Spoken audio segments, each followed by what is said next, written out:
तबर्रा नहीं। अब हम लोगों को बताएंगे कि हक क्या था।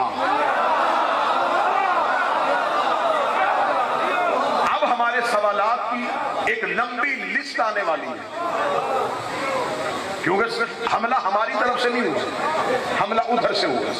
हम दिफाई पोजीशन में, अब हम दिफा करने के लिए आए, हम एक लंबी लिस्ट लेके आए। अब हमें हमारे सवालों के जवाब दिए जाए।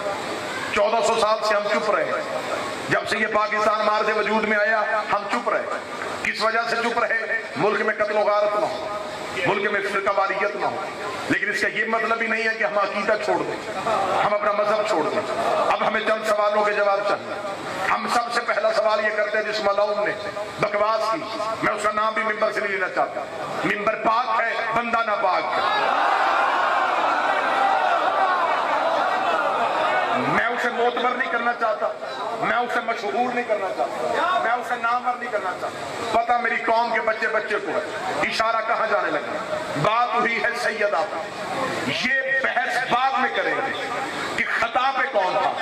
इतना तो मान गया ना कि बीबी दरबार आई है, इससे अगली बहस का दरवाजा हम बाद में खोलते। तू इतना मान गया कि नबी की बेटी दरबार में आई, बीबी ने आके दरबार में मुतालबा किया। अब तूने आगे से क्या कहा कि बीबी ने जो मुतालबा किया माज़अल्लाह वो मुतालबा गलत था। अगर तू मुतालबा गलत कहेगा, तेरे पूरे के पूरे मजहब की छत में गिराता हूं, तुझे साबित करता हूं कि तू काफिर है। तूने तौहीन रिसालत कैसे की है मैं साबित करता हूं। तूने सिर्फ ये नहीं कहा कि मुकदमा झूठा था। अगर मुकदमा झूठा था फिर इसका मतलब गवाह भी झूठे थे। अगर गवाहों को झूठा मानना पड़ेगा, फिर ज़हरा के गवाहों में अली खड़ा है। अगर माज़अल्लाह अली झूठे थे, फिर अली तेरा चौथा खलीफा कैसे बन गया?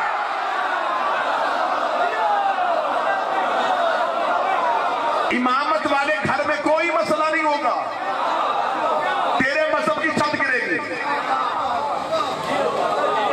अगर सरकार मुकदमा ही गलत, हसैन भाई तो फिर इसका मतलब है कि गवाह माज़अल्लाह गलत, गवाहों में अली खड़ा। तू कह रहा है मेरे ऊपर तौहीन कुरान नहीं बनती, नबी की हदीस नहीं है अल कुरान मा अली, कुरान अली के साथ। इसका मतलब जिसने अली को झुटलाया उसने अली को नहीं झुटलाया, उसने कुरान को झुटलाया। अगर मुकदमा खता पे था फिर गवाह कहां गया? अगर तू कहेगा गवाह माज़अल्लाह खता में, फिर ज़हरा कहे कि गवाह हुसैन भी है।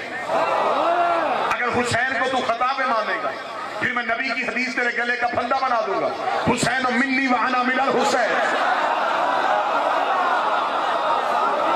मैं हुसैन से हूं। जिनकी खताएं ढूंढ रहा है, इन पे दरूद पढ़े बगैर नमाज पढ़ के दिखा। मैं जल्दी नतीजे में नतीजा दे रहा हूं ताकि वक्त याद ना हो। जिन पे तुम नमाज में दरूद पढ़ते अत्ताहियात में, इन पे दरूद ना पढ़े, अल्लाह नमाज कबूल नहीं करता। तो जिन पे नमाज में दरूद पढ़ा जाए फिर वो अलैहिस्सलाम होते। अब इसने पैंतरा बदल के कहने लगा नहीं जी वो खता वाला, तो इसने अपना स्टेटमेंट ही वापस ले लिया ना जी कि वो लफ्ज़ खता तो मैंने कहा ही नहीं था। उससे मुकर के अगली बहस का दरवाजा खोल दिया, क्योंकि कुत्ता जब पागल हो जाए ना फिर उसे गली नजर नहीं आ रही होती है, वो कभी इधर भागता है कभी उधर भागता है। इसकी बिल्कुल पोजीशन वो पागल कुत्ते वाली हो गई है। इसने कह दिया नहीं जी खता का लफ्ज तो मैंने इस्तेमाल ही नहीं किया, लेकिन मैं ये कहना चाहता हूं कि नबियों के बाद मासूम कोई नहीं होता, लिहाजा आले मोहम्मद को हम मासूम नहीं कह सकते। ये मासूम नहीं है, बिल्कुल हदायत याफ्ता थे, अल्लाह के बड़े बरगजीदा लोग थे, लेकिन ये मासूम नहीं हो सकते। दुनिया की किसी अदालत में हुसैन के इस मातमी की आंखों में आंखें डाल, मैं तुझे आले मोहम्मद का घर अलैहिस्सलाम साबित करो, मैं तेरे मजहब की किताबें तेरे कद से ऊंचा ढेर लगाऊंगा जिसमें ये हदीस लिखी हुई है कि नबी ने कहा था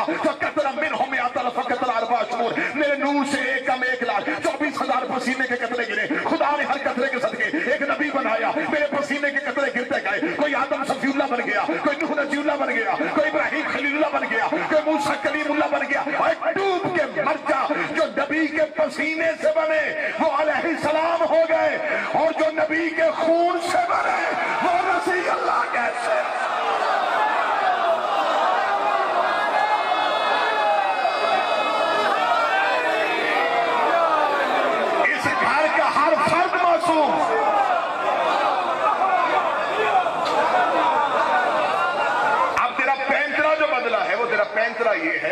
नबियों के अलावा मासूम कोई नहीं होता।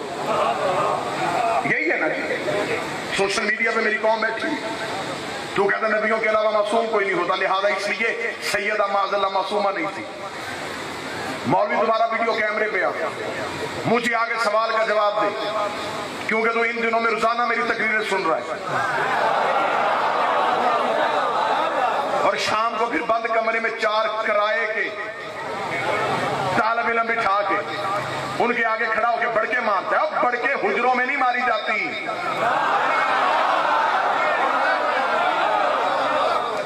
हमें तेरी हसीयत का पता है। हमने खैबर में तुम्हें 39 दिन आजमाया हुआ है।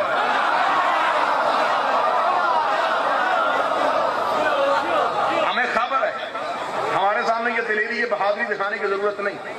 तूने जो जवाब 9:30-10 बजे अपलोड करना होता, मैं तुझसे सवाल कर रहा हूं, कैमरे की आंख में आंख डालकर। तूने कहा है कि माज़ल्ला ज़हरा मासूमा नहीं। तो आज कल जब भी अपना पैगाम रिकॉर्ड करवाए तो जवाब देना, जबरील मासूम है कि नहीं? अगर तू जबरील को मासूम समझता है, मैं जबरील तुम्हें ज़हरा के दरवाजे पे रोटियां मांगता दिखाता हूं।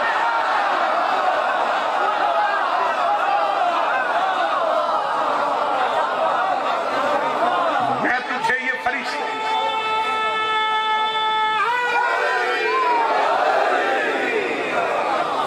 पागल हो गया तो अब और कुछ नहीं, कोई दलील नहीं आ रही, कोई कुछ नहीं आ रहा। जो मुझ पे FIR काटे उसे कोड़े मारो।